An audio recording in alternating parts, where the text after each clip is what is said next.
Hello नमस्कार दोस्तों। Welcome to नित्य एग्जाम पॉइंटर। दोस्तों आपका बहुत बहुत स्वागत है। और सबसे पहले तो आप सभी प्रतिभागियों को ढेर सारी शुभकामनाएं, क्योंकि RRB NTPC RRC group D इनके एग्ज़ाम की डेट अनाउंस हो चुकी है। 15 दिसंबर से एग्ज़ाम शुरू होने वाले हैं और अब ये समय आपके लिए करो या मरो जैसी है, क्योंकि दोस्तों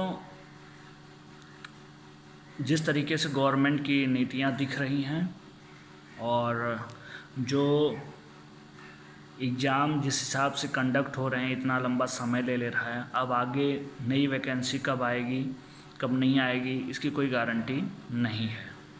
कितने समय लगेंगे ये भी नहीं पता है। इसलिए आप अभी से अपनी तैयारी, 3 महीने आपके पास बचे हुए हैं। 3 महीने में आप अपनी तैयारी को एकदम करो या मरो जैसी स्थिति के अनुसार तैयारी करिए। और मैं आपको मैथमेटिक्स वाला पोर्शन तो कवर करा ही रहा हूँ। मैं पूरी कंप्लीट मैथ्स रेलवे के पॉइंट ऑफ व्यू से एकदम आपको पारंगत बना दूंगा। मैथ में आप अपना अच्छा करेंगे, 100% करेंगे। और जहाँ तक बात है रीजनिंग का पोर्शन, तो इसके लिए आपको मेरी यही सलाह रहेगी कि आप प्रीवियस जो पेपर हुए हैं अभी तक, चाहे 2015 में एनटीपीसी का हुआ था या 16 में मेंस हुआ था या ग्रुप डी अभी हुआ, टेक्नीशियन एलपी वाला हुआ था, उस प्रीवियस ईयर के जो पेपर हैं उसके रीजनिंग पोर्शन को कलेक्ट करके आप उसकी प्रैक्टिस करिए। मैथमेटिक्स मैं करा दूंगा। आप मैथमेटिक्स और रीजनिंग के लिए तो आप केवल प्रीवियस ईयर के पेपर को आप सॉल्व करिए और कुछ मत करिए, ठीक है। और तीसरा पोर्शन जो हमारा जीएस जीके, जो कि बहुत महत्वपूर्ण है, और इसमें 2-3 सेक्शन पढ़ते हैं। एक तो करंट अफेयर्स, साइंस और फिर जीएस जनरल स्टडीज। साइंस में यदि हम केवल फिजिक्स, केमिस्ट्री और बायो, साथ ही कंप्यूटर को भी साइंस में इंक्लूड कर लें, और जो डिफेंस सेक्टर है या अंतरिक्ष विज्ञान है उसको भी इसमें इंक्लूड कर लें तो इसका इम्पोर्टेंस और बढ़ जाता है। या बायोटेक्नोलॉजी है, तो ये पोर्शन इसके लिए आप स्पीडी की या प्लेटफॉर्म की, साइंस की स्पेशली एक बुक आती है, उसको आप प्रेफर कर सकते हैं। पूरा उसको 3-4 बार आप पढ़ डालिए। एक टारगेट बनाइए कि आज हमको 4-5 टॉपिक कवर करना है, उसमें ऑप्शन वाइज है, आप उसकी केवल प्रैक्टिस करिए, ठीक है। बहुत बेनिफिशियल रहेगा, आप यकीन मानिए। आपको याद हो या ना हो कोई बात नहीं, आप केवल पढ़ते जाइए। 3-4 बार उसका इस 3 महीने में रिवीजन कम से कम कर डालिए। बची करंट अफेयर्स नित्य एग्जाम पॉइंटर पे भी टॉप 600 क्वेश्चन की सीरीज चल रही है। 5-6 दिन में वो कंप्लीट हो जाएगा, मतलब 5-6 घंटे का वीडियो रहेगा ओवरऑल। और जनवरी से लेकर के अगस्त तक का पूरा current affairs, most important current affairs पूरे विशेषज्ञों की टीम द्वारा तैयार किया गया है। और मोस्टली आप देखेंगे क्वेश्चन यहीं से फंस जाएंगे, आपको कुछ एक्स्ट्रा करने की ज़रूरत नहीं पड़ेगी। साथ ही जो 2-3 महीना और बचेगा एग्ज़ाम से पहले वो आएगा, तो आपको ज़्यादा मेहनत नहीं करना पड़ेगा। अभी से उसको फॉलो करिए। अगस्त तक का आपका करंट अफेयर्स तैयार हो जाएगा। 2-3 महीने बाद में उसको, तो आपके ऊपर बर्डन नहीं पड़ेगा, ठीक है, प्रेशर नहीं पड़ेगा ज़्यादा। तीसरी चीज़ जो जीएस जीके का है, इसमें ट्रेडिशनल क्वेश्चन थोड़ा पूछे जाता है। जैसे मान लीजिए कि भारत का प्रथम मुख्य न्यायाधीश कौन था, प्रथम लोकसभा स्पीकर कौन थे, ठीक है, पहली महिला मुख्यमंत्री का नाम क्या है, या स्टेट से भी क्वेश्चन पूछे जाते हैं, ठीक है, मुख्यमंत्री, राज्यपाल, विधानसभा, ठीक, राजधानियाँ, इनसे संबंधित। तो ये सब ट्रेडिशनल क्वेश्चन है। इसके लिए आप लूसेंट प्रेफर कर सकते हैं या किसी स्पीडी की ही बुक को ही प्रेफर कर सकते हैं। साथ ही जो जीएस जीके का पोर्शन है, जैसे हिस्ट्री, ज्योग्राफी, पॉलिटी, इसमें कुछ चुनिंदा पॉइंट होते हैं, चुनिंदा टॉपिक होते हैं, वहीं से रेलवे अक्सर क्वेश्चन पूछता है।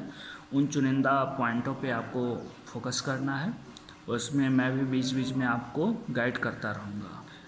मैथमेटिक्स का पोर्शन मैं आपको पूरा कंप्लीट कराऊँगा, ये मेरा वादा है। आप मेरे ऊपर छोड़ दीजिए, आप मुझको फॉलो कर सकते हैं इसमें।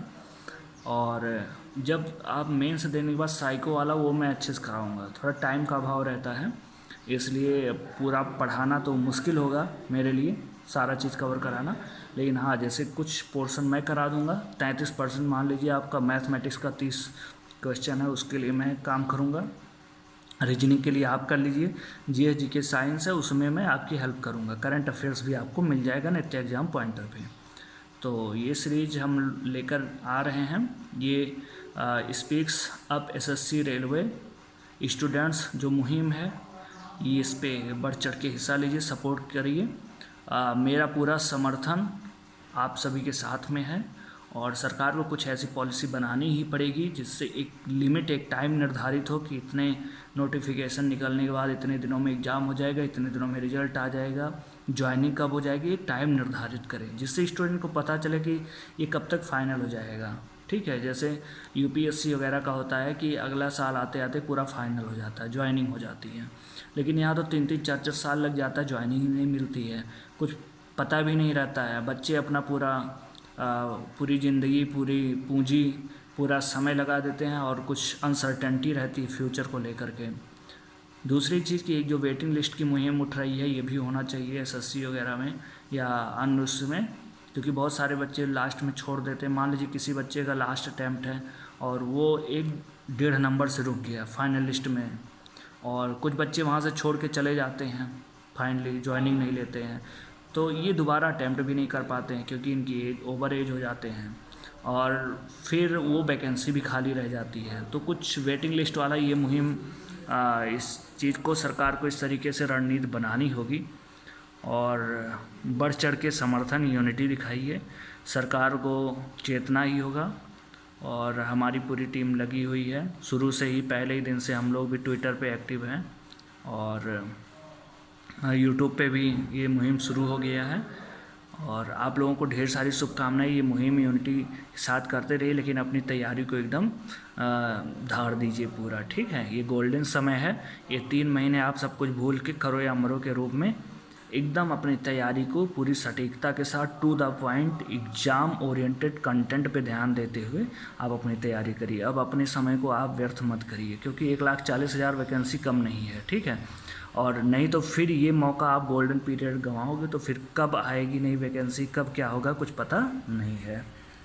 तो मिलते हैं नेक्स्ट वीडियो में। आज केवल इतना ही, थोड़ी सी बात करनी थी आपसे, और मिलते हैं नेक्स्ट वीडियो में मैथमेटिक्स वाला पोर्शन लेकर के।